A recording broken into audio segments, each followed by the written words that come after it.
तो आप लोगों ने भी अपना यूपी कांस्टेबल का सारा चेक कर लिया होगा कि आपके मार्क्स कितने बैठ रहे हैं, और मैंने भी चेक कर लिया है। तो मैंने सोचा क्यों ना एक बार आप लोगों से डिस्कस कर लिया जाए कि किस तरीके के मार्क्स किस तरीके से बैठ रहे हैं।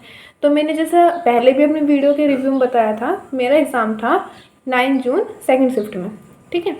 और जैसे अभी देखने को मिल रहा है 9 जून की सेकंड शिफ्ट को हार्ड बताया जा रहा है, मतलब सेकंड हार्डेस्ट में गिना जा रहा है। काफ़ी जीएस की हार्ड बता रहे हैं, और सच में इसकी जीएस हार्ड भी थी, काफ़ी हार्ड थी इसकी जीएस।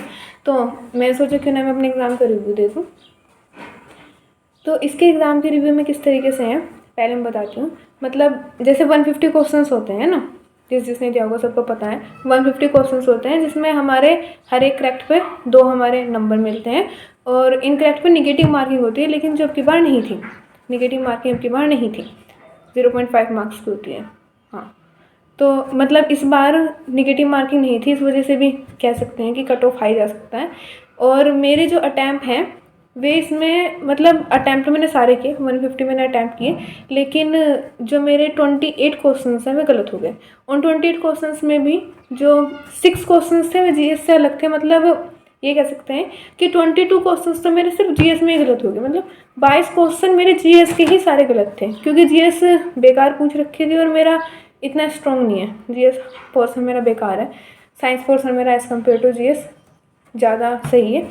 तो मतलब जो बेकार सवाल थे मेरे वैसे भी नहीं हुए, और 22 सवाल मेरे जीएस में गलत हो गए। उसके अलावा 4 सवाल मेरे गलत हुए हैं हिंदी में। हिंदी में भी 1-2 सवाल ऐसे थे जो मतलब तंग करे बहुत ज़्यादा, मतलब एक में तो विशेषण काउंट करने का है ना, बेकार से सवाल था, विशेषण काउंट करो इसमें, इस तरीके से ही थे, मतलब कॉमन नहीं थे 2-3 सवाल।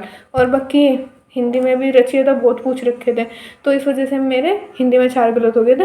एंड अगर बात करें मैथ और रीजनिंग की, तो वो मेरी खुद की सिली मिस्टेक की वजह से 2 क्वेश्चन मेरे मैथ में और रीजनिंग में काउंट नहीं करे मैंने पर्सनली, शायद मैथ में 2 क्वेश्चन मेरे गलत हुए हैं, है ना। तो मेरे 28 ओवरऑल गलत हैं, जिससे मैं कह सकती हूँ कि मेरे 122 सही है, एंड मार्क्स मेरे बैठ रहे हैं 244 के लगभग। बाकी नॉर्मलाइजेशन क्या लगेगा, किस तरीके से लगेगा, उसका हिसाब देखा जाएगा। तो भाई अगर कट ऑफ की बात करनी है तो कट ऑफ की ज़्यादा हम सोच नहीं सकते, क्योंकि एसआई में जितना ऊपर कट ऑफ गया है ना, वैसे तो एसआई का लेवल इसके मुकाबले डाउन था, लेकिन वैकेंसीज भी पिछली बार से आधी हो गई हैं, है ना। तो कट ऑफ और हमारी नेगेटिव मार्किंग भी नहीं है, तो कट ऑफ जाहिर सी बात है पिछली बार से तो हाई जाएगा।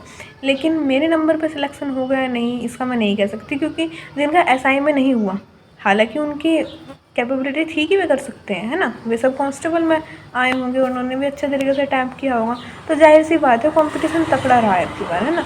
तो इतना प्रिडिक्ट करना कि क्या कट ऑफ रहने वाला है और होगा या नहीं होगा, काफ़ी कह सकते हैं कि मुश्किल है।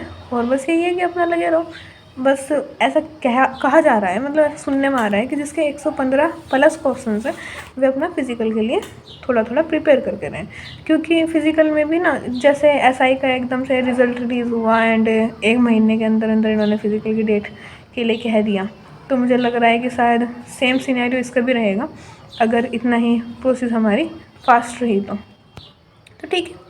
आपके साथ बस शेयर करना था। आप भी अपने मार्क्स कमेंट में लिखें कि आपका भी अगर मेरी शिफ्ट में था तो आपके स्कोर कितने बन रहे हैं।